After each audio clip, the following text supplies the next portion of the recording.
Bienvenue dans le podcast Une blonde en Norvège. Vous pouvez soutenir l'émission en devenant membre sur Patreon. C'est une plateforme de financement participatif avec plusieurs niveaux d'abonnement.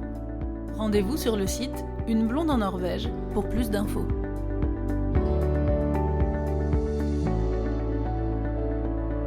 Mila et Denny sont des cyclo-voyageurs. Ils comptent plus de 20 000 km à vélo à travers 24 pays d'Europe qu'ils racontent sur leur site Un monde à vélo. En 2019, ils sont venus en Norvège et ils préparent un guide pour parcourir la Norvège à vélo. Aujourd'hui, je reçois Mila qui va nous parler de leur voyage. Salut Mila, bienvenue. Salut, merci de m'avoir invitée. Je suis vraiment ravie de pouvoir partager cette expérience avec toi aujourd'hui.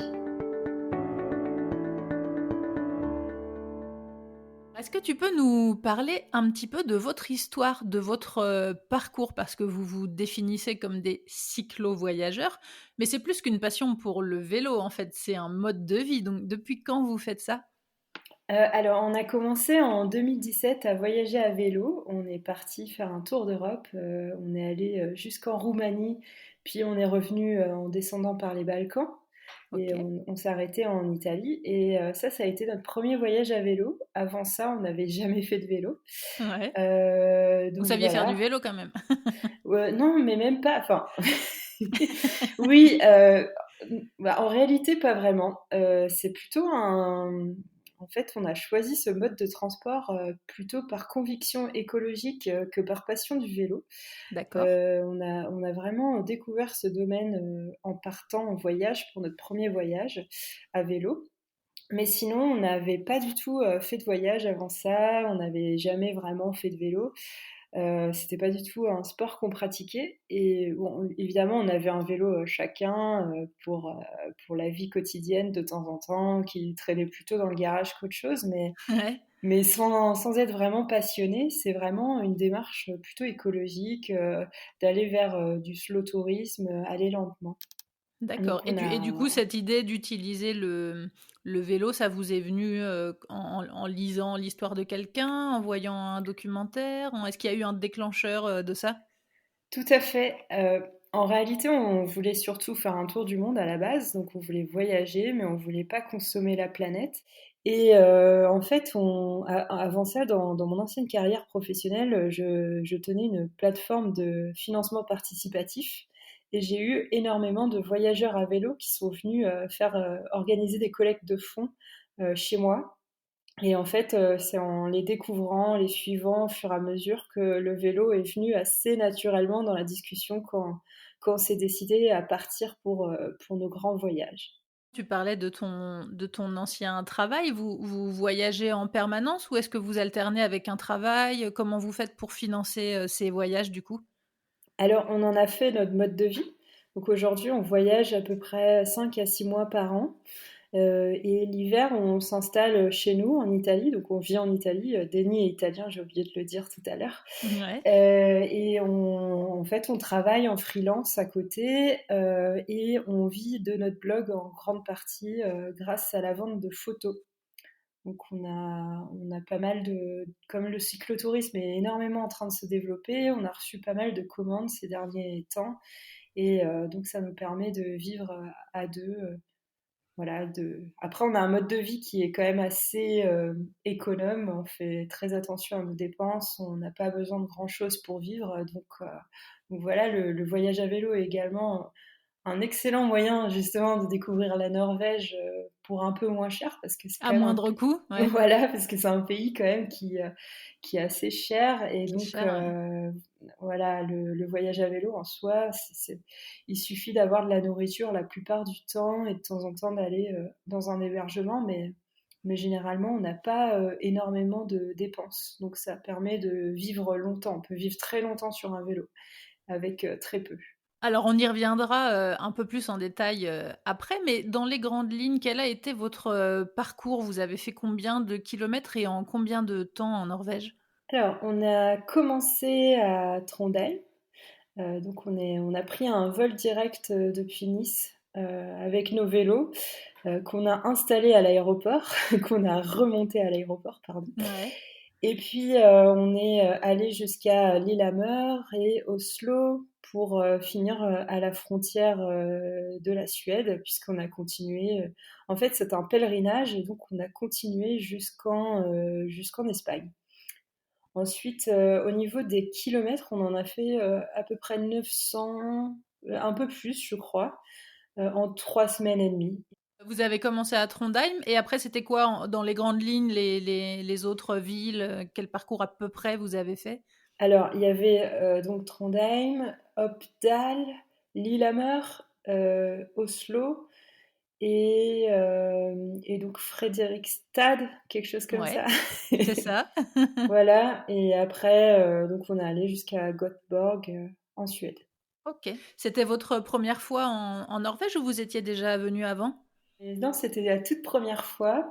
Ça faisait Ouais. longtemps que le pays nous faisait rêver et honnêtement, on y reviendra.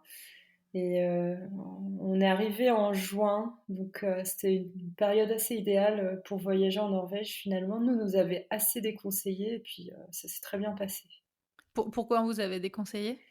On nous avait dit qu'on risquait d'avoir encore de la neige. Euh, En juin?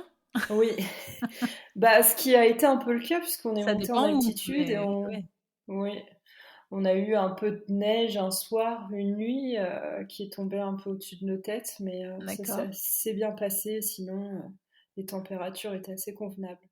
Comment on prépare, une expédition, comme ça? Déjà votre vélo, par exemple, c'était le vélo que vous aviez avant, que vous avez un peu équipé ou est-ce que vous avez acheté un vélo spécifique? Avant de partir, en fait, on a récupéré 2 nouveaux vélos. On savait qu'on voulait les changer, donc parce que nos vélos, ils étaient pas vraiment adaptés, ils étaient pas efficaces pour ce genre d'itinéraire qui a pas mal de dénivelé finalement. Donc on a pas mal de montées, faut quand même pouvoir assurer. Et donc on est parti avec 2 prototypes de Decathlon que D'accord. Decathlon nous a euh, envoyés et pour les tester parce qu'ils allaient sortir un vélo de voyage. Donc on est parti avec ces 2 vélos-là qui sont vraiment adaptés pour ce type de voyage, donc il n'y a eu aucun problème.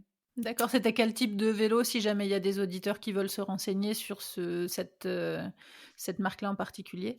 Alors ce sont les vélos Riverside RT 520 et RT 900 pour Denny de chez Decathlon. Voilà, ce sont vraiment de tout nouveaux modèles. Ils viennent de sortir, bon, il y en a très peu en stock. Et chaque fois qu'ils en mettent en ligne, ils partent comme des petits pains. Mais voilà, ce sont des vélos qui sont plutôt bien faits, quoi. Et en termes de préparation, de logistique, qu'est-ce que vous avez emmené? Combien vous aviez de sacoches? Qu'est-ce qu'on emmène pour faire un trip comme ça?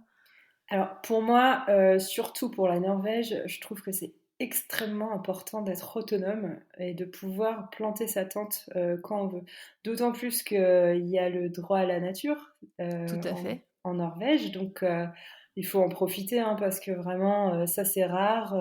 C'est rare de ne pas être stressé quand on pose son bivouac. C'est vrai. Donc c'est vraiment chouette et surtout si on suit le Revélo 3 strictement, ce qui est prévu au niveau de l'itinéraire, eh bien nous on a rencontré personne pendant plusieurs jours. C'est Il n'y vrai? avait même pas de logement, donc Ah oui, donc là c'était il y même avait pas possibilité de gîte, rien quoi. rien du tout. Alors ça c'est si on suit l'itinéraire, bien sûr il y a des alternatives, on peut toujours redescendre, on peut toujours aller récupérer une ville, il y a toujours des possibilités, hein, c'est pas grave.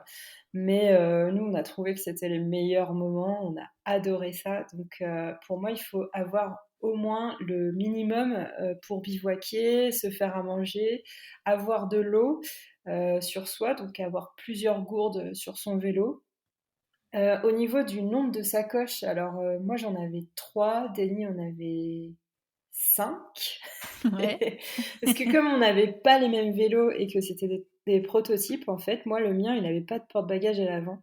Donc, je pouvais d'accord. prendre moins de Moins poids. de sacoches, ouais. Voilà. Et Denis a, du coup, ça s'est reporté un petit peu sur son Sur vélo. lui. Voilà. Mais il faut savoir aussi que nous, on transporte, du fait de notre travail, etc., on transporte quand même 2 ordinateurs, pas mal de matos photo. On a deux appareils photo quand même ben, professionnels avec des objectifs, etc., le drone. Donc forcément, ça prend pas mal de place. On n'est pas du tout obligé de partir avec autant de poids. Ça, c'est vraiment, ça dépend de chacun. Et puis donc, moi, je pense aussi à quelques matériels de réparation de base, notamment de quoi réparer un rayon s'il casse, donc avoir un rayon de rechange, avoir une patte de dérailleur de rechange, s'être un petit peu renseigné sur comment on fait, bien entendu, de quoi changer les pneus, si ça, enfin pas les pneus, mais surtout les chambres à air, si ça crève, voilà, il y a avoir un petit minimum pour pouvoir réparer rapidement son vélo si besoin. Parce que c'est vrai que les villes sont rares et donc on a quand même des kilomètres et des kilomètres où il n'y a rien, Où quoi. il y a Donc rien, ouais, vous rencontrez voilà. personne. Et vous avez dormi un petit peu quand même en gîte ou vous avez fait que du bivouac? Alors on n'a pas dormi en gîte, on a dormi en camping à plusieurs reprises. Notamment, on regardait beaucoup la météo avant chaque jour parce que voyager à vélo sous la pluie, c'est l'enfer. C'est pas Nous, on terrible, je n'aime pense, pas ouais. du tout. Ouais, en fait, on voit rien, quoi, parce qu'on a toujours la tête dans le guidon, on peut même pas la relever, sinon on se prend toute la pluie de face. Donc c'est vraiment quelque chose qu'on a évité et donc on a eu de la chance, ça n'est pas trop arrivé. Il y a eu des jours quand même où vous avez été obligé de rester sur place à cause de la météo? Oui, et là, on dormait dans des petites cabanes dans les campings En parce qu'elles camping, sont pas d'accord. trop chères, elles restent abordables. Non, c'est vrai. Et donc, du coup, ça nous a permis de pouvoir se reposer de temps en temps et de travailler. Les jours de pluie, nous, ça nous va aussi, il n'y a pas de problème. Ça, c'est vrai que c'est un petit point qui peut être intéressant pour les auditeurs qui prévoient un voyage en Norvège.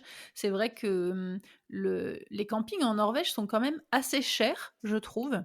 Oui, En tout cas, je ne sais pas quels étaient les tarifs dans les coins que vous avez visités, mais en tout cas, nous, quand on est parti en vacances, dans le Télémark, par exemple, pour juste poser sa tente et sans électricité, c'est genre 15 ou 20 euros, quoi.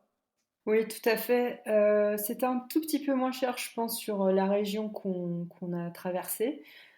Surtout parce que c'était un peu moins touristique, à mon avis. Mais en fait, pour les cabanes, on était aux alentours de 45 euros la nuit. 40-45 euros. C'est vrai que si par exemple on prend la formule tente avec accès à l'eau et l'électricité, c'est dans les 25-30 euros, on va dire. Et c'est vrai que quelquefois les cabines toutes équipées sont à 30 ou 40 euros. Donc quelquefois c'est presque le même prix en fait, ou c'est à peine plus cher quoi. Tout à fait, tout à fait. Ça vaut le coup de prendre des cabanes, tout à fait. C'est vrai. C'est plutôt des chalets, non?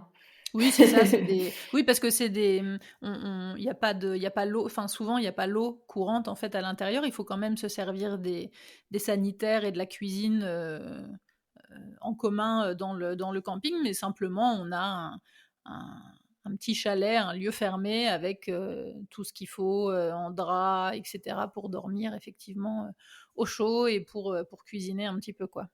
Exactement. Tu disais que vous aviez reçu ces prototypes de Decathlon. Est-ce que vous avez eu d'autres aides financières ou d'autres sponsoring pour vous aider dans ce voyage?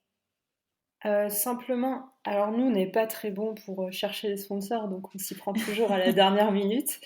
Donc on a eu un autre partenaire qui nous a soutenus, c'était ACS pour l'assurance voyage, donc D'accord. qui va nous suivre, qui nous suit depuis quelques temps, donc c'est plutôt chouette. Vous avez passé 3 semaines, 3 semaines et demie à peu près en Norvège. Quel était le budget?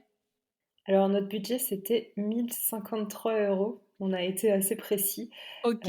pour 3 semaines de Pour voyage. Donc 3 semaines, c'est pas beaucoup. c'est vrai, tu trouves? Ah bah ouais, pour 1 000 euros, ouais, t'as 15 jours de location de gîte dans un lieu un peu touristique, quoi. D'accord, oui. Bah, c'est globalement, c'est le budget nourriture hein, Ouais. qui était extrêmement élevé.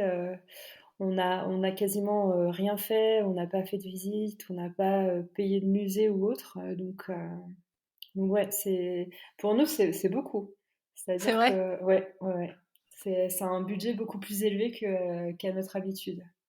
Est-ce que vous aviez un timing précis à respecter? Est-ce que vous avez, tout mappé avec des étapes, précises avant de partir? Ou est-ce que vous y êtes allés à la cool, genre, on part et on verra bien quand on arrive et où on dort? Alors ça, c'est un conseil, que je donnerais à n'importe quel voyageur à vélo. Ne surtout pas mettre de timing précis parce que, à vélo, en fait, le corps, il est, différent tous les jours. Il y a des jours, il a envie, il y a des jours, il a pas Il a envie. pas envie, ouais. Voilà, il y a des jours, il pleut, donc donc voilà, il faut Ouais. s'arrêter aussi. On n'a pas envie de partir, sous une pluie torrentielle, on n'a pas envie d'y aller. Généralement, quand on réserve des logements, qu'on se prévoit des étapes, on a tendance à se mettre un peu la pression et Ouais. finalement ça a pas d'intérêt, ça gâche un petit peu le voyage parce que le principe même du voyage à vélo, selon moi, hein, bien sûr, il y en a qui me contrediront et qui seront pas d'accord avec moi, mais toujours est-il que pour moi, c'est le lâcher prise. C'est-à-dire que quand on vit sur son vélo, on lâche tout et puis on verra bien. De toute façon, on s'en sort tout le temps.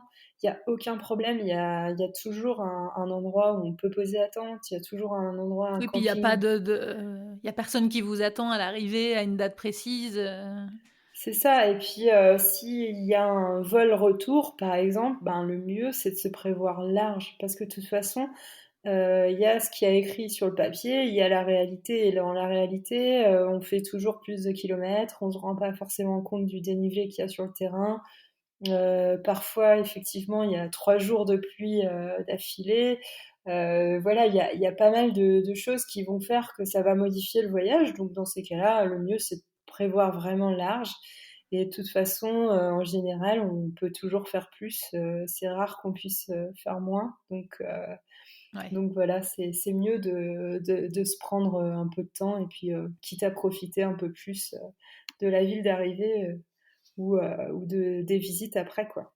Par rapport au physique, justement, comme tu en parlais tout à l'heure, en dehors de la météo, est-ce qu'il y a des jours, où vous vous reposiez? Est-ce que c'était vélo tous les jours forcément? Est-ce que c'était des pauses, régulières? Ou est-ce qu'il y avait comment vous faisiez?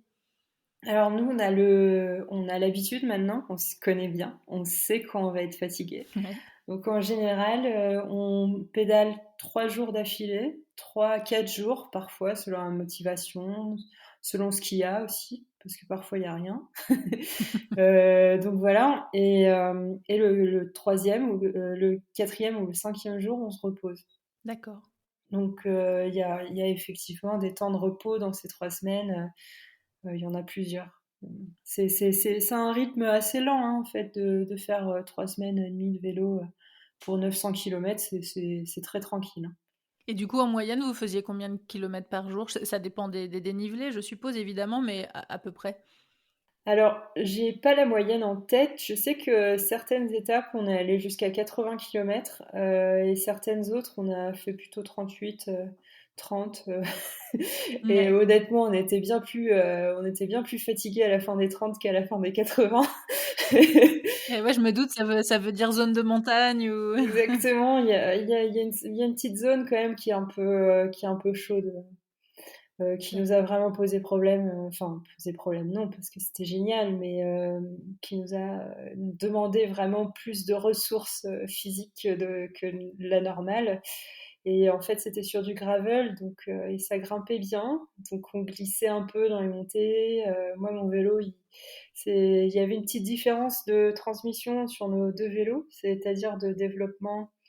En gros, quand le vélo mouline ou pas. Et donc, à ce moment-là, moi, sur mon prototype, il y avait beaucoup moins de vitesse. Et donc, je moulinais pas du tout et j'étais obligée de pousser. Et Denis m'attendait. Enfin, c'était un peu C'était quelle pénible. partie qui était la plus difficile? Alors, c'était entre Ringebu et Lillehammer. D'accord. Donc là, on part sur un parcours VTT en fait, où il y a des championnats du monde ou des courses, des énormes courses VTT en temps normal. Ouais. Voilà. Et du coup, justement, cette préparation du relief, du parcours, vous l'aviez bien préparé en fonction du suivi de cette Eurovélo 3? Pas assez. C'est vrai? Non, on a été surpris. On a été surpris. Alors, en fait, l'Eurovélo 3, donc c'est un, donc je vais juste faire une aparté rapide sur ce que c'est un Eurovélo parce que c'est vrai que je pense que tout le monde ne connaît pas. Tout à fait. Ce sont des véloroutes européennes, c'est-à-dire que ce sont des projets européens de construction d'itinéraires cyclables qui permettent de rejoindre un pays à un autre, d'aller justement jusqu'en Roumanie depuis la France, d'aller un peu partout en Europe. Donc il y a 17 Eurovéloroutes comme ça qui sont en projet ou réalisées. Et l'Eurovélo 3, donc c'est une de ces 17 routes, en fait partie, mais n'est pas encore entièrement réalisée, notamment en Norvège. Nous, on avait le tracé, comment dire, on avait récupéré le tracé qui pense réaliser à l'avenir. C'est-à-dire qu'on n'est même D'accord. pas sûr d'avoir suivi le bon tracé, Ok. puisqu'il y a peut-être des choses qui vont être modifiées, des choses qui vont être revues par la suite. Donc voilà, mais on avait trouvé ce tracé et on l'a suivi, on l'a suivi. Donc ça nous a permis d'être tout le temps repérés, de repérer où on était, etc. Et là-dessus, en fait, notre logiciel nous disait qu'il y avait 6000 mètres de dénivelé en total, ce qui est assez conséquent, donc on savait qu'on allait un peu souffrir Ouais. mais sans trop savoir vraiment à quoi s'attendre. Et c'est vrai qu'on s'attendait pas forcément à être sur beaucoup de gravel, sur beaucoup de petits chemins, etc. Ce qui est super parce que ça nous éloigne vraiment des voitures, puisque l'itinéraire suit le 6 euh, qui va jusqu'en Suède. Donc une grande route quand même. Et c'est bien d'être assez éloigné de cette route. C'est un peu plus sympa. Ça aide pour le côté sauvage et, et tranquillité. Voilà, exactement. Mais c'est vrai que du coup, dès que tu mets un peu de terrain un peu plus souple, un peu plus glissant, c'est plus compliqué d'avancer. Et donc ça, on n'avait pas du tout prévu d'être sur ce genre de terrain-là. Et c'est ça qui nous a mis un petit peu au défi. Mais bon, D'accord. après, on sait que nous, enfin, on est entraînés, quoi. Donc on sait Oui, que. c'est ça, justement, c'était ma question suivante. Est-ce que vous vous êtes entraîné? Alors, on s'est pas forcément entraîné pour l'Eurovélo 3 parce qu'en fait, on n'avait pas nos vélos. Mais on était, enfin voilà, on avait déjà fait le tour d'Europe à vélo quelques temps avant, on avait retraversé la France, on Vous avait, étiez entraîné de vos voyages d'avant, en fait. voilà, c'est ça. Après, c'est vrai qu'on n'avait pas trop remis, on s'était pas trop remis en selle avant d'y aller, donc il a fallu se refaire le corps, mais c'est revenu très vite. C'est vrai qu'au début, ben, quand on est sorti de Trondheim, là, ça a été, ça a été un petit moment où il a fallu que le corps se réadapte. Mais ce qui est merveilleux, c'est que finalement, le corps, tant on lui laisse le temps de se réapproprier les choses et d'avoir un petit peu d'exercice physique tous les jours, il évolue très vite et c'est ça qui est chouette. Donc, Combien de temps vous avez mis pour préparer ce parcours? pas très longtemps parce que finalement quand on a le JPEG et qu'on a donc le JPEG c'est le fichier qui permet de suivre l'itinéraire. Bah, en fait on n'a qu'à suivre donc c'était pas très compliqué de le préparer en réalité. Ce qui a été long en fait c'était de trouver comment aller en Norvège parce que on voulait absolument pas prendre l'avion D'accord. et en fait, on l'a pris parce que c'était trop compliqué.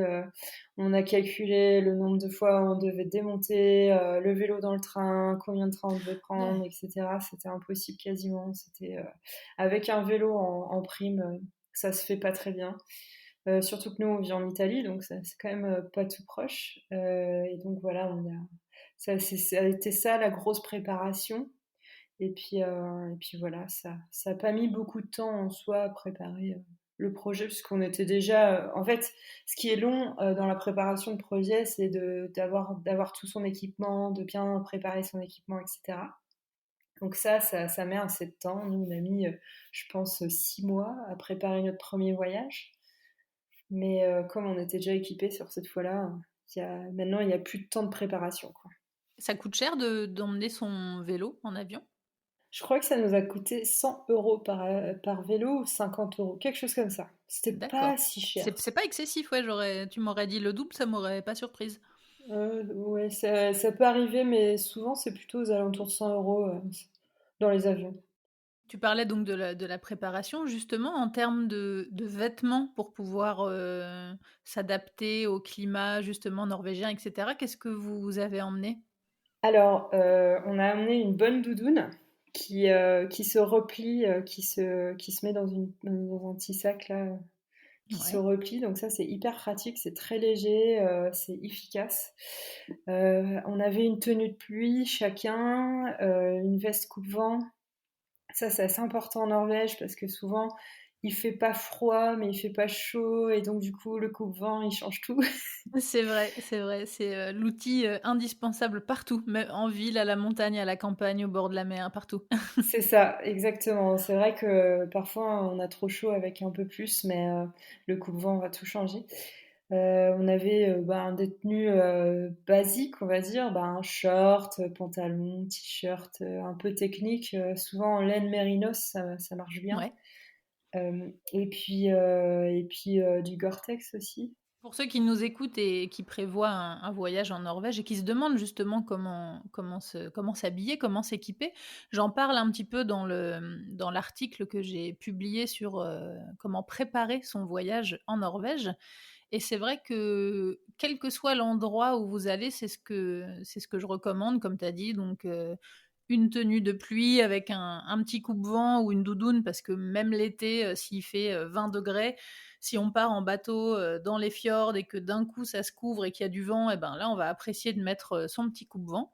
Tout à fait. Et effectivement, les sous-couches, en fait, ce qui est important, c'est de faire plusieurs couches pour pouvoir enlever si on a chaud, surtout quand on fait du sport, parce qu'on transpire quand même vite. Et après, si on a froid, c'est là qu'on attrape le rhume ou qu'on tombe malade. Et effectivement, les vêtements en laine mérinos, c'est formidable. En fait, on dit de la laine, mais en fait, ça ressemble à du coton. Et c'est ça la subtilité du vêtement, en fait, c'est que c'est pas de la laine, évidemment. Quand on dit laine mérinos, souvent, on imagine les bons vieux collants en laine mais effectivement, c'est plutôt en matière un peu style coton, mais du coup, ça tient chaud, mais c'est respirant, donc c'est vraiment un outil indispensable en Norvège. Tout à fait, c'est hyper efficace. En Norvège ou partout ailleurs, dans d'autres pays, mais en tout cas, c'est vraiment la matière qui marche bien pour faire du sport, quoi. Tout à fait. C'est excellent. Et puis on a aussi des souvènements techniques qui complètent, qui sont plus adaptés au sport de neige. Donc, euh, donc voilà, qui fonctionnent aussi très très bien. Vous avez eu un petit peu de neige alors sur le parcours? Oui, alors ça c'était justement dans l'étape où on était vraiment loin de tout. Sur le parcours VTT, on a eu une nuit où il a neigé pendant la nuit un petit peu. Et vous étiez en tente à ce moment-là ou vous étiez en chalet? Oui, ça a été très dur de sortir de la tente le matin. Ouais, ouais, C'était de la surprise au réveil? c'est ça. Et là, c'était donc nous, on avait heureusement prévu le coup. On avait pris un sac de couchage qui nous permettait d'avoir une température confort assez proche de zéro, ce qui nous a permis d'éviter d'avoir froid. Et pendant tout ce parcours, est-ce que vous étiez en autonomie totale ou est-ce que vous aviez un peu d'aide, par exemple des amis ou de la famille qui vous aidaient à distance à gérer la logistique ou d'autres points? Pas du tout. On était en autonomie totale. Il y a ça là-dessus. On vit au jour le jour un petit peu et on prévoit les étapes un peu au jour le jour. Et quand on a senti que on regardait bien le plan, etc., et que là on allait être un petit peu loin de tout, etc., on prévoyait les réserves dans les villes étapes et puis on partait. Et voilà, mais il y a personne qui nous aide. Ça peut nous arriver de demander un petit colis ou de renvoyer un petit colis à la famille de temps en temps quand on a pris Avec trop de quoi choses. dedans? Voilà, je sais plus ce qu'on avait je sais qu'on avait renvoyé quelque chose depuis la Norvège, mais qu'est-ce qu'on avait renvoyé exactement? Fouf, sans doute des vêtements qu'on avait pris en trop. Parce qu'on a D'accord. tendance toujours à prendre un peu trop. De trop? Ouais. Oui.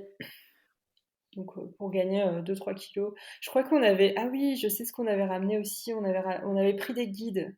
On avait des cartes de la Norvège avec nous Ouais. et de la Suède et du Danemark. Et on avait un guide... Enfin, on avait pas mal de choses comme ça. On avait un guide sur l'Espagne, etc. Et on avait ramené plusieurs cartes pour que ça pèse un peu moins lourd. Vous avez trouvé suffisamment de points d'eau potable pour vous ravitailler sur le parcours? Oui et non. D'accord. Alors, en général, oui. Le problème, c'est qu'on n'avait pas de filtre. Alors, on nous a dit plusieurs fois, mais ne vous inquiétez pas, l'eau de la Norvège, c'est la plus pure d'Europe. Ouais. Donc, vous pouvez boire l'eau des rivières, etc. Mais nous, on a toujours peur qu'il y ait un troupeau qu'on n'a pas vu un peu plus haut, etc. Donc, on n'a pas osé y aller. Et justement, sur cette étape de 3 jours un peu perdue, là, au milieu des montagnes, là, le troisième jour, on commençait à être un peu en rupture de stock. Mais heureusement, c'était un dimanche et donc les gens commençaient à venir. Et donc là, on a croisé un couple de Norvégiens qui était très sympa et ils nous ont filé une bouteille d'eau, donc on était heureux. Donc D'accord. voilà, mais c'est vrai que là, on a presque manqué. Donc si vous suivez l'itinéraire, là, un petit conseil, c'est peut-être de prendre un filtre. Il y en a plein qui sont de très bonne qualité et qui permettent de prendre l'eau des rivières si besoin. Mais ça, c'est vrai que c'est un conseil que moi je donne à tout le monde, même pas forcément si on part en expédition vélo, parce que moi j'en ai acheté un il y a pas longtemps en fait, parce que je bois beaucoup, je me déshydrate facilement, donc quand je pars en rando toute la journée, j'ai besoin de deux gourdes en fait. Une seule gourde ne me suffit pas, j'ai vraiment soif tout le temps. Et c'est vrai qu'en Norvège, il y a des sources d'eau, de rivières, de cascades, de glaciers qui fondent, etc. Partout. Mais moi, je suis assez sensible de l'estomac, donc je suis un peu comme toi, j'avais un peu peur, enfin, je j'avais pas trop envie de boire l'eau comme ça, même si on voyait tout le monde le faire, hein, on voyait tout le monde remplir les gourdes directement dans les petits ruisseaux et tout ça. Mais c'est vrai que les petites gourdes avec les filtres, c'est vraiment très pratique, d'autant plus qu'il existe aussi des formats où c'est en matière souple. Donc, une fois que vous avez fini votre eau, vous trimballez pas une gourde vide comme ça pour rien en fait. Ça fait pas de poids, c'est vraiment en matière souple, donc ça peut être vraiment pratique d'avoir ce genre de petite gourde souple avec un filtre en deuxième bouteille, en bouteille de secours en fait. Tout à fait. Donc ça, c'était un peu le côté préparation, logistique, matos et tout. Donc, en gros, votre voyage de Trondheim jusqu'à la frontière suédoise, comment ça s'est passé? Alors déjà, grosse surprise parce qu'on est arrivé à l'aéroport, il y avait une piste cyclable pour aller directement à Trondheim. C'est Ok. magnifique. Donc, accueilli dès le début. Tout à fait. En plus, elle était super plaisante. Il y avait de super beaux paysages et tout ça. Donc, on est arrivé, on était déjà émerveillés. Globalement, ça s'est très bien passé. Les Norvégiens sont exceptionnellement respectueux des cyclistes. J'ai jamais vu ça. Ils prennent vraiment large. Ils attendent vraiment de savoir si on est en sécurité avant de nous dépasser. C'est un plaisir parce que en France, c'est pas du tout la C'est même pas chose. partout pareil. Donc voilà, parce qu'il y a un moment de l'étape, par exemple, qui passe sur le 6, donc la route principale, qui est quand même l'équivalent d'une bonne départementale, Ouais. assez fréquentée. Bon, bien sûr, il y a quand même pas mal de touristes dessus, donc on a eu quelques shorts, mais sinon, ça s'est très bien passé, très respectueux. On était en confiance, et ça, c'est très rare au niveau cyclisme, d'être en confiance sur une départementale, quoi. Vraiment. Donc ça a été génial. Vous avez pas eu d'incidents, d'accidents, de chutes? Non, non, non, aucune. Non, non. Après, on tient bien sur nos vélos, donc ça va. Ça va. Non, non, non, non, il y a vraiment aucun problème. On est vraiment chanceux parce qu'en fait, on a parcouru plus de 20 000 kilomètres à vélo jusqu'ici avec nos vélos chargés de 25 kilos pour des nids. Et on a crevé 2 fois en tout dans toute notre vie. Donc, C'est vrai? ouais, c'est vraiment, on a. Sur plus de 20 000 kilomètres, vous avez crevé que 2 fois? Oui, exactement. Non mais c'est Eh ben, abusé. mais C'est tant abusé. mieux, c'est cool. Voilà, c'est ça. Donc, il y a aucun problème. Moi, j'ai jamais eu trop de problèmes techniques. J'en ai eu un une fois, mais c'était pas en Norvège. Donc voilà, bien sûr, ça peut arriver, hein, mais bon, pour l'instant, touche du bois. Nous, on Tu a plein disais de le chance. vélo de Denis fait 25 kilos à peu près, et le tien? Alors moi, parce qu'avec le vélo de Denis, il en fait 17, mais il est chargé de 25 kilos. Et le mien, ça doit être 16 plus, je dois être aux alentours de 18 kilos de chargement. De charge. Mm. D'accord. Encore une Quand fois, vous, on est quand vous, chargé. ouais. Quand vous partiez par rapport à l'autonomie nourriture, par exemple, vous emmeniez combien de jours d'autonomie avant de pouvoir acheter autre chose? 3 jours, à peu près. Je pense que ça pourrait arriver de faire plus, mais pour l'instant, 3 jours, ça suffit. D'accord. Il n'y a pas eu de jour où vous n'avez pas pu manger ou Non. genre à court de... En revanche, c'est vrai que sur l'itinéraire, ça c'est un point important, il y a très peu de ravitaillement. Bah, c'est pour ça que je pose la question, parce que justement, comme tu disais que c'était une petite route un peu parallèle à l'E6, c'est vrai qu'il y a pas forcément de boutique dans ces coins-là. Non, vaut mieux prévoir toujours au moins 2 jours de nourriture, parce qu'on tombait pas souvent sur des supermarchés ou même des supérettes, même un bar, rien. Ouais, c'est ça. Donc 2-3 jours d'autonomie, c'est bien. Ouais, ouais, ouais, vaut mieux. Tu as parlé des crevaisons. Est-ce que vous avez eu, pour la partie en Norvège, d'autres problèmes techniques, mécaniques Absolument pas, ça s'est très bien Rien, passé. rien du tout, pas un Et non, petit rayon de rien, rien. rien. Bah, après, on entretient pas mal le vélo en fait sur la route. Ouais. Donc ça aide beaucoup. On a des vélos qui sont robustes. Vraiment, là-dessus, il n'y a aucun problème. Donc voilà, ils sont prévus hein, pour ça. Donc ils ont le poids, ils sont prévus pour aller sur du chemin. Donc les pneus, ils crèvent pas. Par rapport à l'entretien du vélo, du coup, vous faisiez des checks tous les soirs, par exemple, ou... Pas tous les soirs. On check le vélo assez régulièrement en fait.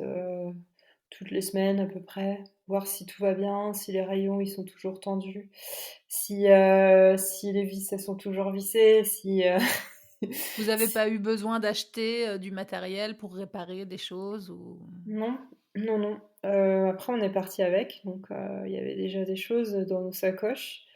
Donc voilà, on avait notre multi-outils, toutes les petites choses voilà, qui permettent d'entretenir le vélo. Alors ça, D'accord. c'est des termes techniques que je connais un peu moins bien, parce que c'est Denis qui les gère, mais c'est cliché, hein. L'homme qui Non, gère la non. méca. Ben non, mais Mais voilà, enfin voilà, on a des choses pour resserrer les rayons s'il y a besoin, on a tout ce qu'il faut. la partie du parcours la plus difficile, c'était entre Ringebu et Lillehammer, c'est ça? C'est ça, c'est ça. Après, c'était pas, enfin en fait, la première partie de, de Trondheim à Lillehammer, ben elle est vraiment dure. Enfin, elle est quand même pas niveau débutant, quoi. Enfin, D'accord, c'est... donc dès le début, ça attaque difficile, quoi. Oui, voilà, parce qu'on passe dans le parc national de Rondane. Je crois qu'on monte à 1004. Il y a quand même un peu de dénivelé. Il y a du dénivelé dès le début, ouais. Puis comme on prend les petites routes, et ben, c'est pas toujours les routes les plus avec le pourcentage le moins élevé, hein. Ouais. Donc voilà, si on suit le 6 par exemple, qui peut être une alternative entre Ringebu et Lillehammer, ben là on peut, c'est beaucoup plus tranquille. Apparemment, il y a une petite route parallèle qui peut le faire aussi, qui est beaucoup plus tranquille que l'itinéraire VTT qu'on a pris, quoi. Sur les 3 semaines et demie de voyage, c'était vraiment cette partie-là qui était la plus difficile. La plus difficile, mais de loin la plus belle. Mais de loin, Ok. de loin. C'était voilà, en termes de paysage et tout, c'était ouf. Ouais, c'était dingue, c'était magnifique. Il y avait des paysages. Alors vas-y, décris-nous un petit peu pour ceux qui nous écoutent et qui pensent à éventuellement venir dans cette région. En plus, j'ai fait un épisode il n'y a pas longtemps avec Nathalie, qui est agricultrice et qui a une exploitation entre le Hauptland et le Rondane, justement. Et, Et du coup, voilà, ça va peut-être donner encore plus envie aux auditeurs de venir visiter cette région. Alors, c'est comment? Qu'est-ce qu'on voit là-bas? Bah, alors, déjà, c'est très montagneux, mais il y a énormément de lacs qui sont magnifiques. En fait, c'est des lacs qu'on sent purs. C'est la pureté de l'eau, ça se voit tout de suite, quoi. La couleur est dingue. Le parc national de Rondagne, il était plutôt très sauvage et comme désert. Et c'était un paysage assez jauni, mais qui était splendide, quoi. C'est vraiment quelque chose de dingue qui nous fait croire un petit peu comme si on était sur une autre planète. Ouais. Et puis après, il y a toute la partie où on est parti un peu loin de tout, où il y avait très peu de villages, où ils avaient tous les toits végétaux, là, Les toits végétaux, ouais. qui sont magnifiques. Et là, c'était très sauvage, avec beaucoup de forêts, beaucoup d'arbres, un paysage totalement différent et complètement sauvage parce qu'il y a vraiment personne, quoi. C'était dingue. Est-ce que vous avez vu des animaux? Non, ça c'est notre grand regret. Ouais. Zéro, quasiment rien. Ouais. On n'a rien vu. Ça, c'est vrai que c'est un point sur lequel les touristes sont souvent déçus en Norvège. Il y a des animaux sauvages, hein, évidemment. Il y a des renards, des loups, des aigles, des cerfs, des élans, des rennes. Il y en a. Mais c'est vrai que les étendues sont tellement vastes que quand on prend les routes touristiques, eh ben, évidemment, les animaux ne sont pas forcément près de ces routes-là. Donc c'est vrai qu'on n'en voit pas beaucoup. Après, même dans la zone où on était loin de tout, on n'a rien vu, euh, à part des moustiques. Ok, oui, ce sont des animaux aussi. Et puis des insectes, Là, il y en avait beaucoup, hein. Là, certaines zones, il faut être protégé, faut prévoir le coup. ouais. Mais nous, on a eu de la chance, c'était un peu tôt dans la saison encore. Mais apparemment, ça, c'est un retour que j'ai eu beaucoup de cyclistes qui sont allés plus vers le Cap Nord, etc.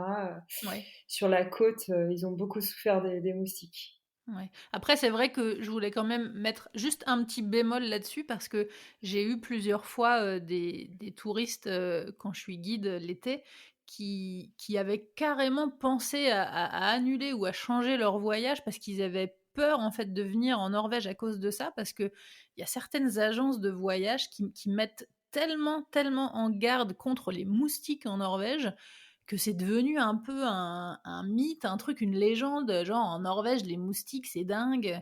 Alors oui, il y en a, mais j'ai envie de dire, moi en France, j'ai fait pas mal de régions montagneuses, autour de lacs, d'altitude, etc., dans les forêts, il y a... Enfin, c'est pas pire qu'en France, quoi. Il y a des moustiques quand il y a des points d'eau et que c'est humide, quoi. Oui.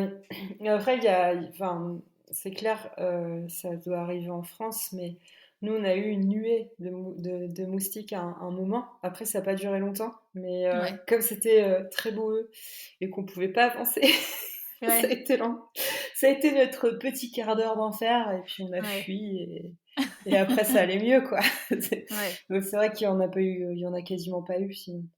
D'accord. Mais c'est vrai qu'il y a il y a beaucoup d'endroits où il y en a, hein, je ne dis pas qu'il y en a pas, mais enfin moi j'ai entendu des trucs mais vraiment de dingue, quoi. Enfin genre c'est un des pays au monde où il y a le plus de moustiques. Non, faut pas exagérer. Il y a des moustiques, oui, mais voilà. Enfin ça m'avait un peu choqué, tu vois, que genre des touristes Ouais. disent, enfin genre ils sont arrivés avec un kit anti-moustique, enfin mais comme si ils allaient tu vois, en Afrique ou enfin.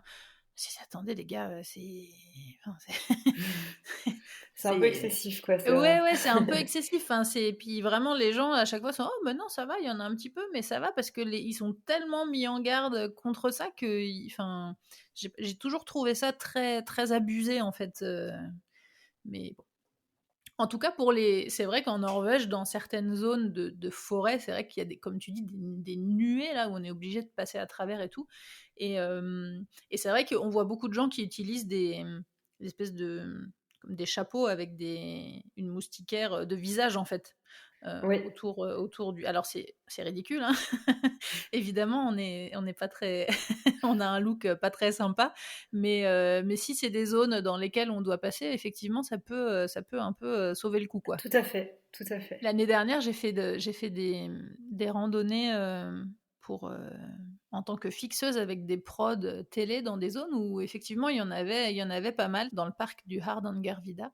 Et en fait, on avait été mis en garde justement par le guide qui nous accompagnait et on avait acheté un truc qui fonctionne plutôt pas mal. En fait, on avait fait une randonnée avec ce même guide la veille.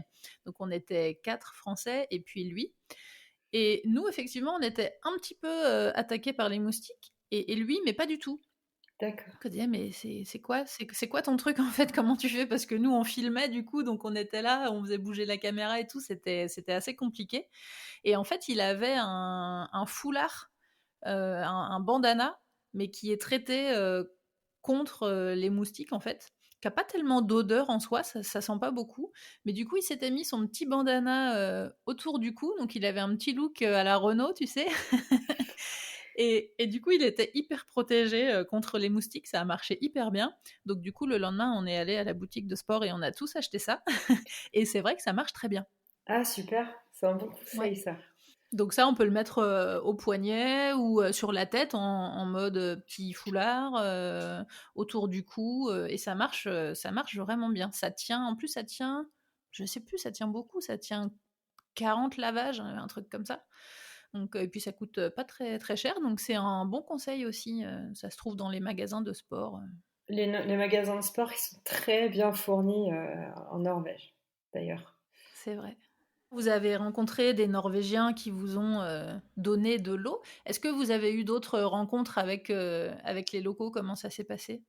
Oui, alors globalement, c'est vrai qu'on en a rencontré peu, mais Ouais, ceux qu'on a rencontrés étaient vraiment sympas. Les premiers, ça devait être sur les premières étapes. On cherchait un endroit pour bivouaquer, mais la zone était marécageuse et on trouvait rien. Et à un moment, il y a quelqu'un qui s'est arrêté à côté de nous en voiture et il nous a demandé ce qu'on cherchait, si on cherchait pas un endroit où poser notre tente, etc. Et il s'avère que son père tenait un camping et qui nous a proposé d'installer notre tente au fond de son terrain, d'accord. gratuitement, bien entendu. Gratuitement. Oui, oui, oui. Donc ça a été super sympa. Il nous a bien sauvé la mise parce que justement, on trouvait vraiment pas d'endroit. Là, c'est ça, c'est que ne serait-ce que pour trouver l'endroit où poser la tente, c'était difficile. Voilà, là pour le coup, ouais, c'était vraiment tout marécageux de partout, donc on trouvait pas. Ouais. Et c'était un peu spécial, c'était au tout début. Et un autre moment, c'était vers Hopdal. On pensait trouver un camping où on pouvait louer un chalet.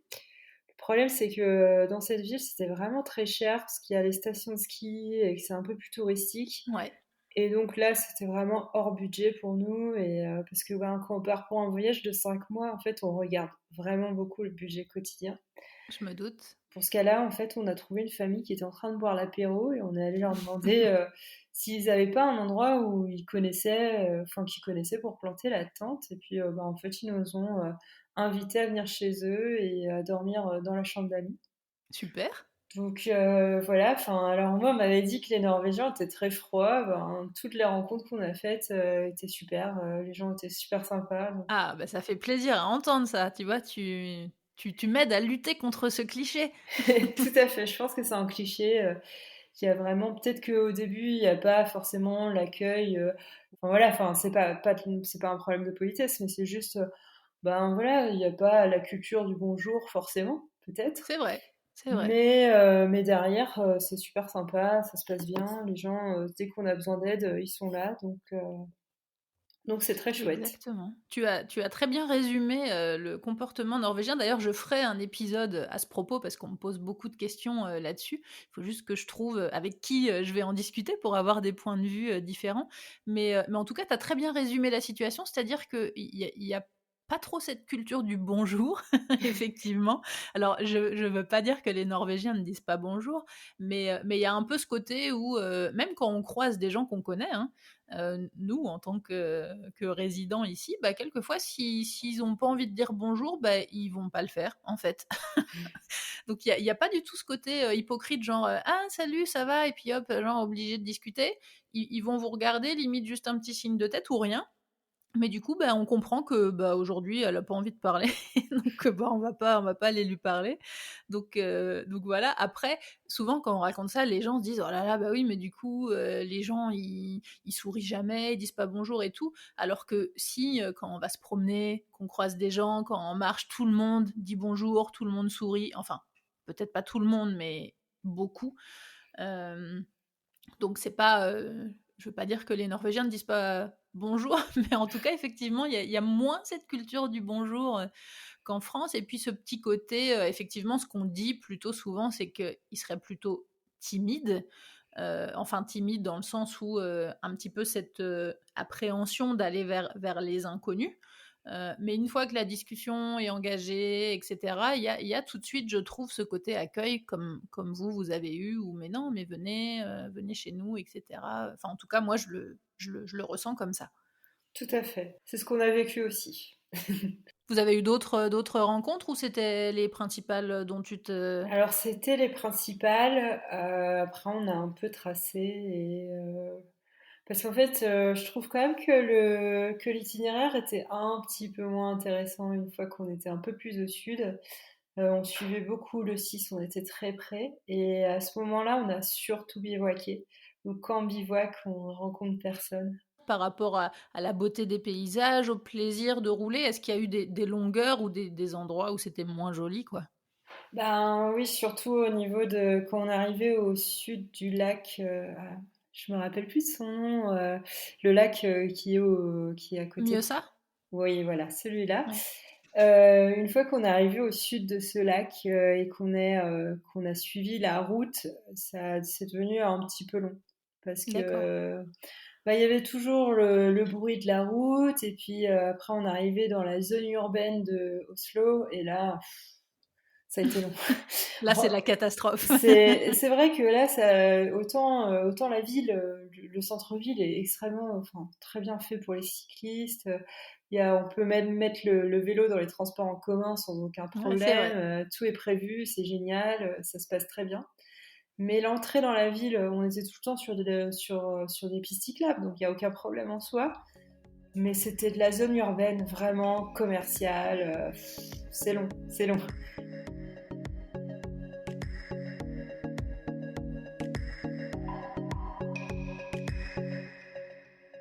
Vous vous êtes posé un petit peu à Oslo ou vous avez fait que passer? On s'est posé un petit peu, on a un peu visité la ville. On est resté, je crois, un jour et demi ou deux. Et voilà. Qu'est-ce que vous en avez pensé?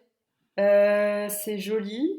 C'est un peu, on était assez mitigés parce que, je sais pas, on va dire que c'est une chouette ville, mais on n'a pas eu un coup de cœur pour. Ouais.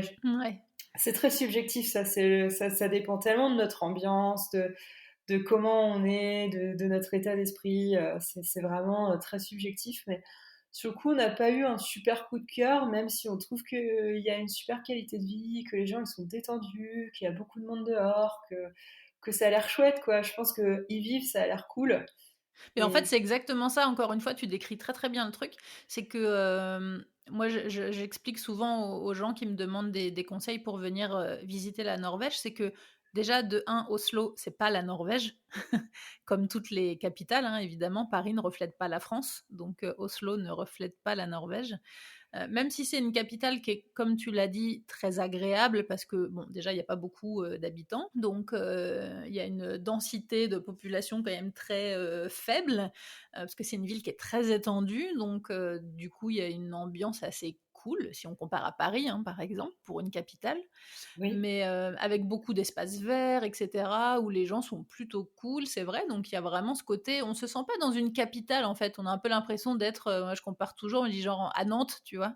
ouais, tout à fait, tout à fait. C'est un peu ça. Mais c'est vrai que Oslo, c'est pas une ville magnifique en soi, puisque c'est une ville plutôt moderne en fait. Donc il n'y a pas ce côté typique norvégien. Souvent les gens pensent qu'ils vont voir ce côté un petit peu avec les petites maisons en bois, etc., qu'ils vont trouver ça à Oslo, mais pas du tout en fait. Oslo, c'est une ville plutôt moderne, où il n'y a pas spécialement d'homogénéité en termes d'architecture. J'en parlais avec Thomas, le guide avec lequel on a fait un épisode justement sur l'histoire de la Norvège et sur l'histoire d'Oslo. Mais c'est vrai qu'en termes d'esthétique, Oslo, c'est pas une ville qui est très jolie en fait. Par exemple, Fredrikstad, Ouais, un peu plus bas, eh ben, elle a beaucoup plus de cachet, quoi. ça a plus de charme, ouais, tout à fait. Ah, tout à fait, ouais, Ouais, ça n'a rien à voir. Ou même ouais. Trondheim. Trondheim a beaucoup plus de charme qu'Oslo, je suis tout à fait d'accord. C'est une ville que j'adore, Trondheim, c'est Oui. magnifique. Est-ce que vous avez dû faire face à des choses qui n'étaient pas prévues? Non. Non. Bah écoute, tant mieux, hein. C'est vrai que votre parcours a l'air de s'être déroulé parfaitement, sans encombre, sans incident, sans problème technique. Ça devait être plutôt agréable du coup. Après, c'est assez simple hein, de voyager, finalement.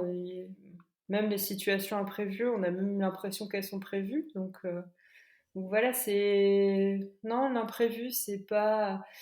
À part ce dont j'ai déjà parlé, finalement, le côté gravel, le côté itinéraire qui monte beaucoup, il n'y a pas eu vraiment d'imprévu. On a découvert beaucoup de choses qui étaient magnifiques. Quel était votre meilleur moment justement en termes de choses magnifiques à voir ou de rencontres Le parc national de Rondelles, clairement, c'est un des plus beaux moments. Il y a vraiment des paysages de dingue. On a fait pas mal de vidéos là-dessus. Je sais pas, c'est vraiment. En plus, on y est resté vraiment plusieurs jours, je pense 3 4 jours pour le traverser entièrement. Ouais. Et là, il y Du a coup, vous vous êtes fait plaisir en termes de photos, vidéos, drones et tout. tout à fait. On a même perdu le drone, mais on l'a C'est vrai? retrouvé. Ouais. Ah mince. On venait de l'acheter, on connaissait pas encore Mais je très pense bien. qu'il doit y avoir pas mal de drones perdus dans cette région. Ouais, j'imagine parce que là, il y a vraiment de quoi faire hein. Au niveau des plans, c'est incroyable. C'est des vidéos, des photos qu'on peut retrouver sur votre site. Oui, sur notre site et sur YouTube, on a mis aussi quelques vidéos sur notre chaîne YouTube. On l'anime très peu, mais il y en a quelques-unes, oui. D'accord, je mettrai le lien de votre site et de la chaîne YouTube dans la description du podcast. Et le pire moment alors, c'était quoi, s'il y en a eu un? Ben, c'était justement ce moment où on s'est retrouvé face aux moustiques parce que, en fait, ça a été un moment un peu galère parce que à la fois c'est un bon souvenir, à la fois c'était galère parce qu'il y avait la rivière qui avait traversé la route et donc du coup on a dû traverser la rivière avec nos vélos et puis après on s'est retrouvé dans la zone boueuse complètement en train de pousser comme des malades parce qu'on pouvait pas avancer, on s'enfonçait à chaque pas de plusieurs centimètres dans le sol. Et là, c'était vraiment le moment où il y avait beaucoup d'eau stagnante et qu'il y avait tous les moustiques qui nous attaquaient. Ça a duré, je sais pas, 2 heures, je pense, mais sacré moment. Mais c'était pas un bon souvenir. Ça, c'était le moment un peu X, quoi, un peu Ok. pas fou. Mais globalement, après, enfin, tout s'est très bien passé, il n'y a aucun problème, quoi. C'est chouette. Et donc vous préparez un guide pour voyager en Norvège à vélo. Est-ce que tu peux nous en parler un petit peu? Oui, alors en fait, c'est aussi pour ça qu'on a mis 3 semaines à traverser la Norvège. On s'est arrêté dans tous les logements, dans tous les campings que on avait répertoriés. Donc voilà, on est allé leur demander leurs tarifs, etc. Et donc le but de notre guide, voilà, de parler de cet itinéraire, de le faire connaître parce qu'il est moins connu que les itinéraires qui vont le long de la côte. Et puis de aussi donner des bons plans parce que c'est vrai que la Norvège c'est cher et je sais très bien que les voyageurs à vélo cherchent souvent à être un peu ont souvent un budget assez serré. Donc voilà, Ouais. on a commencé à écrire ce guide il y a un an. Il est écrit. On est en train de le mettre en page. c'est un peu long. Parce D'accord. qu'on apprend tout seul, enfin on apprend à le faire tout seul, donc voilà, il faut apprendre à maîtriser les logiciels et c'est pas Et ouais, je me forcément doute. évident. C'est un guide qui sortira en papier ou que en numérique? Alors pour l'instant, il sortira que en numérique. Si on nous demande de le sortir en papier, on le fera. Mais comme c'est un sacré budget de faire un livre papier sur un itinéraire qui est en plus très peu connu, je trouve que c'est beaucoup de risques de le sortir en papier tout de suite. C'est vrai. Donc voilà, on s'est dit que ça dépendrait vraiment des réactions des gens et ce qu'ils nous diraient par rapport à ce guide. Quand le guide sera prêt et sera disponible, j'ajouterai le lien dans l'article et puis je referai un petit post pour faire suivre, l'actualité. Eh ben merci beaucoup. Si tu devais donner, des conseils donc, à quelqu'un qui a envie de faire la même chose que vous, qu'est-ce que ce serait? Ben, de foncer, tout Ouais. simplement. Il n'y a pas trop il y a pas trop de questions à se poser en fait. Finalement, même si on n'est pas ultra prêt au niveau équipement, au niveau vélo, au niveau tout, il faut savoir qu'aussi la Norvège, c'est un pays qui a énormément de magasins de outdoor d'excellente qualité avec tout ce que vous voulez. Donc, il n'y a aucun problème, même s'il vous manque quelque chose, vous le trouverez sur place. Il y a aussi des réparateurs de vélos. Il y a pas de problème, en fait, il ne faut pas trop se poser de questions. D'accord. Et puis, en fait, c'est simple, hein, c'est juste du bonheur. Donc voilà, je pense que c'est une bonne alternative au voyage traditionnel en Norvège. Ça permet d'aller vraiment hors sentier battu, hors route touristique, loin de tout ça et donc de vivre totalement un autre voyage. Et en termes de préparation physique, d'équipement et cetera, si c'était, pour quelqu'un, dont c'était le premier voyage à vélo, ce passage sur l'Eurovélo 3, tu le recommanderais ou tu penses que c'est pour des profils un petit peu plus expérimentés? Je pense que c'est quand même pour des profils qui sont un peu entraînés. Après, il y en a tellement qui le font sans entraînement et qui arrivent que je sais que bon, ça peut se faire tant qu'on prend le temps. Il y aura des difficultés, mais c'est pas infaisable, quoi? C'est loin d'être infaisable. On a vécu pire. Tout ça. Ouais. Oui, on a vécu bien pire que la Norvège. C'était quoi votre voyage à vélo, le plus difficile? Alors ça va étonner tout le monde, je pense, parce qu'on s'attend pas du tout à ça, mais ça a été de traverser la Macédoine. D'accord. Pourquoi? Voilà, c'est un pays qui a 80% composé de montagnes, donc on s'est pris des cols tous les jours, tous les jours, tous les jours, D'accord, donc grosse montagne tous les jours, quoi. voir deux cols tous les jours. Mais c'est pareil, c'est dur, mais c'est magnifique, quoi. C'est ça qui est chouette. Dès qu'il y a un peu de défi physique, c'est bien plus plaisant finalement parce que les paysages derrière récompensent énormément. C'est ça, ça prend une autre dimension, Tout à fait. sur vos plus de 20 000 kilomètres, à travers 24 pays d'Europe, quel est votre, meilleur souvenir, le moment le plus beau? Ben, moi, ça va faire un peu hypocrite, mais la Norvège. Ah! C'est bien ça! Non, en fait, la Norvège a littéralement changé notre manière d'aborder le voyage. C'est vrai, en quoi? En fait, il nous a donné envie d'aller plus loin, d'aller plus haut et surtout de s'éloigner du monde des hommes le plus possible. Donc là, on repart bientôt pour un nouveau voyage et on va essayer d'adopter cette philosophie qu'on n'avait pas forcément au début parce qu'on avait peur du dénivelé, parce que bah, moi j'avais mon premier vélo de voyage et il n'était pas du tout bien adapté pour ça. Maintenant, je peux vraiment passer l'école sans trop de problème.